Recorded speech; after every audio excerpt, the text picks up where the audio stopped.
നിന്നുള്ള പ്രാർത്ഥനാ മന്ത്രവുമായി ഭാരതത്തിലെ ദേവദുർഗ സഹതയുടെ നാമധേയത്തിലുള്ള ഏക ക്രൈസ്തവ ദേവാലയമായ മാധവശ്ശേരി സെന്റ് ദേവദുർഗ ഓർത്തഡോക്സ് പള്ളിയിൽ നിന്ന് പുറപ്പെട്ട് പുതിയ സെന്റ് മേരീസ് കത്തീഡ്രലിൽ എത്തിച്ചേരുകയും അവിടെ നിന്ന് ഇടവികാരി പെരി റവറൻഡ് നെൽസൺ ജോൺ ബിസ്കോപ്പാട് നേതൃത്വത്തിൽ പരിശുദ്ധനായ പരിമള തിരുമേനിയുടെ കബറിൽ ലക്ഷ്യമാക്കി നീങ്ങുന്ന തീർത്ഥാടക പദയാത്ര സംഘമാണ് ഈ വഴിത്താരയിലൂടെ നീങ്ങുന്നത്. വാങ്ങിപ്പോയവർ നിർജീവരല്ല, അവർ സജീവരത്തെ അവർ നമുക്ക് വേണ്ടി പ്രാർത്ഥിക്കുകയും മധ്യസ്ഥ അടയ്ക്കുകയും ചെയ്യുന്നു.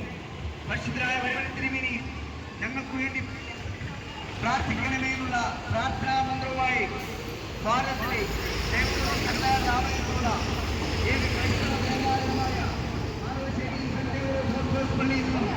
പുതിയ പള്ളിയിൽ എത്തിച്ചതിന് ശേഷം ഇടവികാരി